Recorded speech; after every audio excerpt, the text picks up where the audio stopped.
Hi everyone, Dave here at East Rosebud, Fly and Tackle in Billings, Montana. Welcome.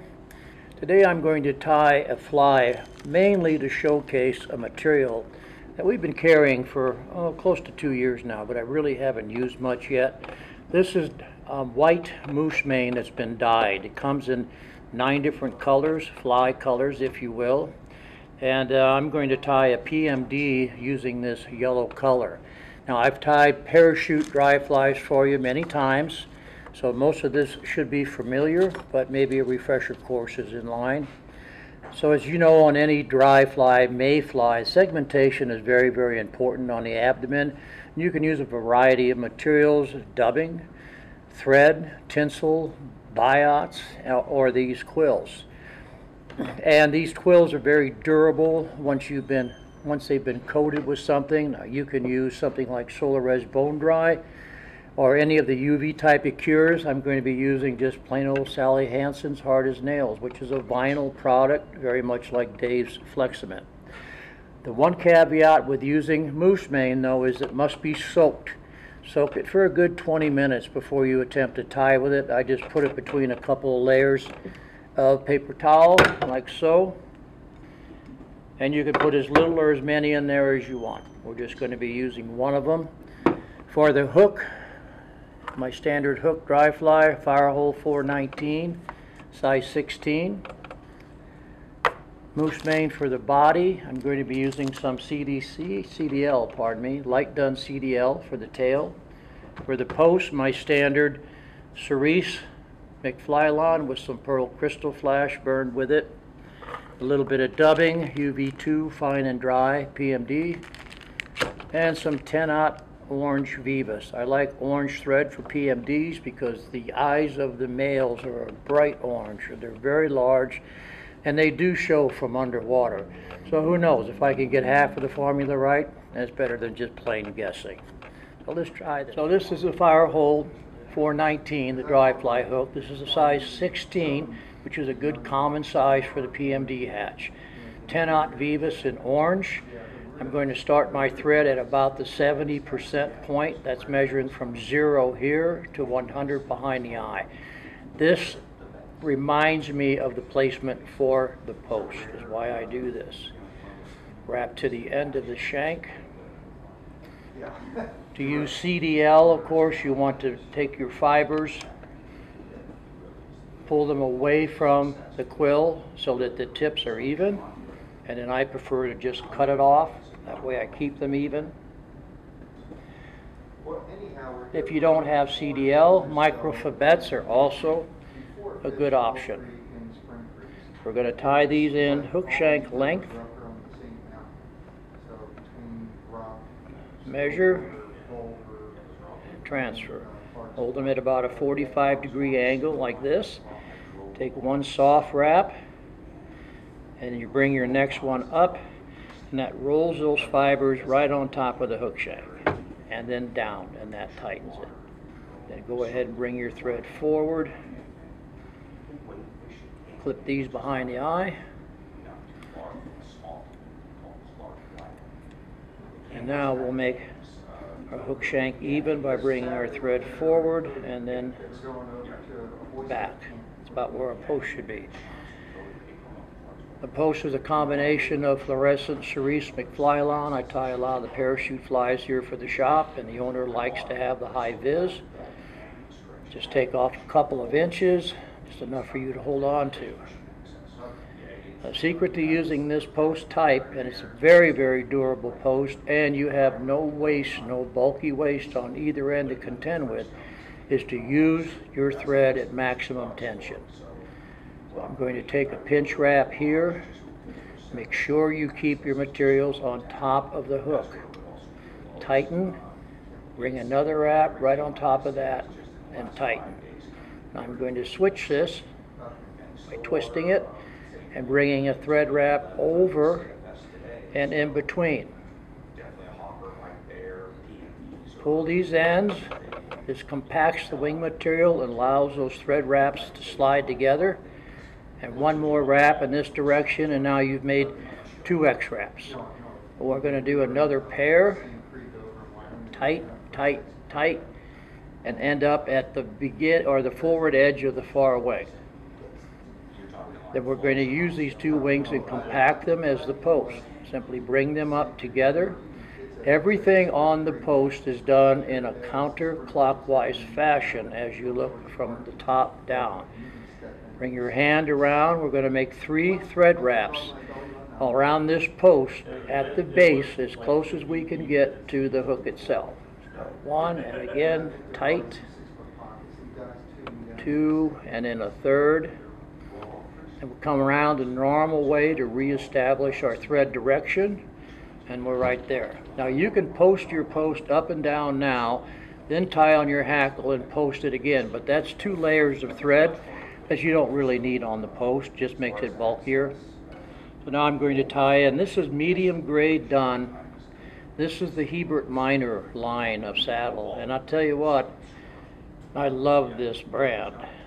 The quill is so fine and it wraps so well that it's become my favorite brand of dry fly hackle. And plus the duns and the browns are just outstanding.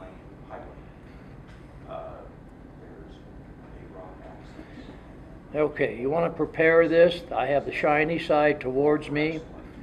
Enough bare quill that you can go from behind the eye to up a bit on the post. And the top part of the quill, I have a couple of extra hackles picked off because they're going to be the first things that hit the post, and that helps to prevent the hackle from flaring. With the shiny side towards you, the quill on your side of the hook, wrap it tightly to behind the eye. When you come back to the post, raise your hackle with the inside of the hackle, the dull side, against the post, and just wrap a couple of wraps this way to kind of pin it there. It's imperative for this to work right to have the inside of the hackle against the post. And now I'm going to post the post and tie in the hackle at the same time.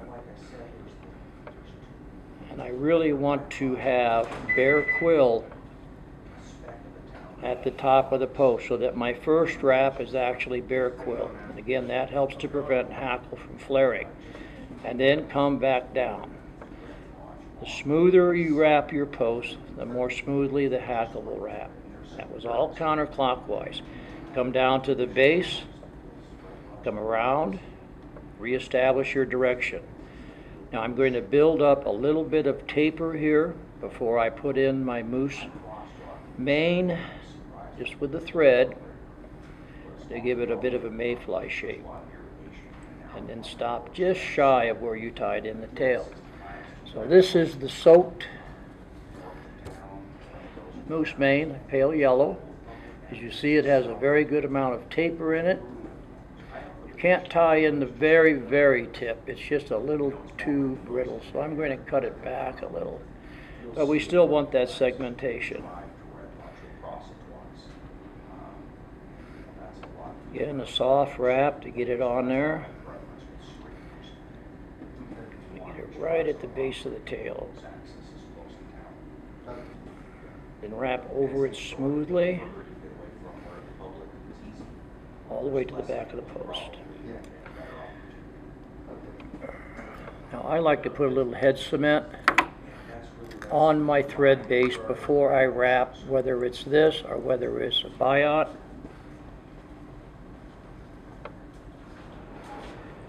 It adds a little bit to the durability. All right, now we're going to take this moose mane. Now remember, you begin to wrap, you're at the finest point of this. Do not put a lot of pressure on it. What we're looking for here is the segmentation.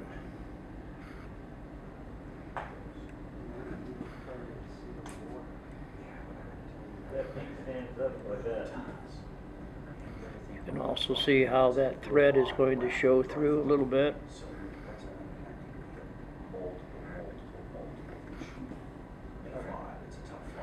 And right to the back of the post. Tie off with 2 thread wraps. It's actually easier than using a biot because it's appreciably longer.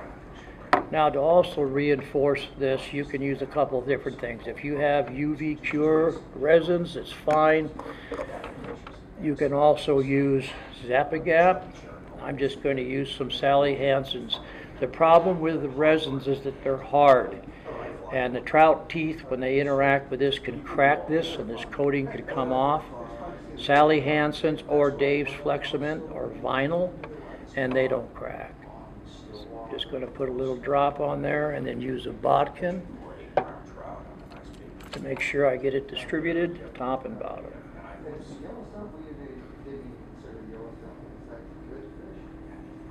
Like that. A little bit of dubbing for the thorax, and this is UV2 fine and dry. I like using this brand.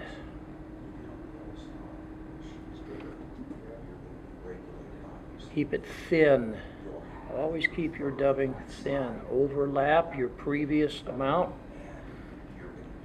and then continue to dub it. Then I'm just going to X-wrap in front and back of the post. The thorax is where all the muscles are for the wings and the legs. It's also where they connect to the body. So it always has a bulbous appearance, particularly from underwater. All right, when you finish up, you want to be in front of the post with about an inch, maybe an inch and a quarter of dubbed thread. This not only helps to lift the hackle up when I wrap it, but then I'm able to finish off the front of the fly without trying to dub a 1/16 of an inch of thread. Then the hackle, make sure it's clear from the post material. We're going to wrap it with the dull side up. That way the fibers are facing up. That makes the tie-off much cleaner. It also lowers the body of the fly into the water. The trout can see it much more easily that way. That's about 6 wraps. Come to your side and down, bring your thread up and go counterclockwise at the base of the post at the bottom of the hackle. 1, 2, 3 times. That pins the hackle to the post. I have just enough dubbing there to finish the head of the fly. And then whip finish. You can see how those hackles kick up out of the way. I don't trap any hackles with my whip finish, which if the hackle is oriented the other way, that's a constant problem. Now I can trim off the hackle, trim the post. I like the bare part of the post to be about as long as that portion of which I have hackled, and a little bit of head cement. The head cement will not stick to the hackle itself. Put a little bit here at the top where the hackle is, and then finally just a little bit where my whip finish is. So there you have a PMD, but more importantly showing you how to use that dyed moose mane. There's a lot of different colors there, a muskrat gray, a rusty spinner. You could use it for all the different stages of the mayfly. So if you're interested, give it a try. We carry them. Thanks for joining in. We'll see you next time.